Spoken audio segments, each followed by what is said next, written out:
అమ్మా, నేను మీ అందరి ఆకలిని మా వ్యూవర్స్కి చెప్పడానికని వచ్చాను. సరేనా? మీ అందరి ఆకలి తీర్చాలి అని మీరు బ్లెస్ చేయండి. అలాగే మీ ఆకలి తీర్చే వాళ్ళందరూ కూడా బాగుండాలి అని బ్లెస్ చేయండి. ఓకేనా?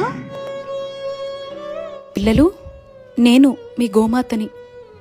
మీతో ఒక్క నిమిషం మాట్లాడొచ్చా? మేమిక్కడ 8,000 మంది ఉంటున్నాం.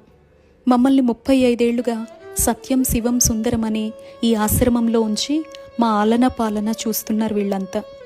మేమంతా రోజుకొకసారి కడుపు నిండా తినాలంటే 3 లక్షలు ఖర్చు అవుతుందిట. మీ అందరికీ అర్థమయ్యేలా చెప్పాలంటే ఒక్కరం తినాలంటే 40 రూపాయలు.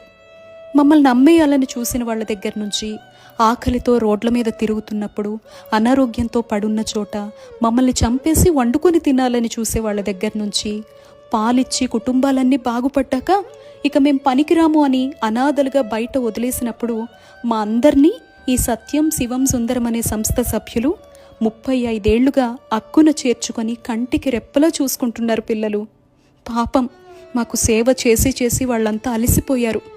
85 ఏళ్లకు పైగా వయస్సు పైబడ్డారు. మా ఆహారం కోసం వాళ్ళ రక్తాల్ని జీవితాల్ని ధారపోసి దాతల్ని ఎంత వెతికి పెట్టినా ప్రస్తుతం అయితే కష్టంగానే ఉంది పరిస్థితి.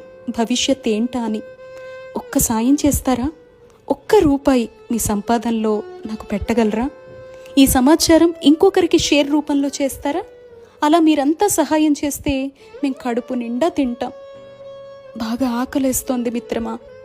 ఊరికే ఏం కాదులే, నన్ను సకల దేవతా స్వరూపం, 3,000,000 దేవతల నిలయమని పూజలు అభిషేకాలు అక్కడ కనపడే రాయిపై కుమ్మరిస్తూ ఉంటారు కదా. ఇక్కడ మేము ప్రాణంతో ఉండి ఆకలితో అలమటించిపోతున్నాం. 8,000 మంది ఉన్నాం. మీ సహాయం కోసం చూస్తున్నాం. అలా చేస్తే మీ తరతరాల పాపాల్ని మేము తీసేసుకుంటాం. మీ మధ్య బ్రతకమని మీరంతా ఉన్నారు అని పంపిన మా శివయ్యకి మీ అందరి సాయం గురించి చెబుతాం తెలుసా. కావాలంటే మీరంతా మా దగ్గరికి కూడా రావచ్చు. మీరేం పెట్టినా ప్రేమతో తింటాం. లక్షలు కోట్లు ఖర్చు పెట్టి మీరంతా వేడుకల పేరుతో చేసే వృధా ఖర్చు ఉంటుందే, అలాంటివి మేము అస్సలు చెయ్యం. మీ పిల్లల పుట్టినరోజులు, పెళ్లి రోజులు, వేడుకలు మాతో కూడా చేసుకోవచ్చు కదా మిత్రమా. కొండంత ప్రేమనిచ్చి పంపిస్తాం. ఇదే మిత్రమా మీతో మాట్లాడాలి అనుకున్నా. మీ అందరి కోసం చూస్తూ ఉంటామే. మీరంతా భవిష్యత్తులో మాకు అండగా ఉంటారు అని ఈ ట్రస్ట్కి ఒక్క ధైర్యాన్ని ఇస్తారు కదూ. ఇట్లు మీ గోమాత.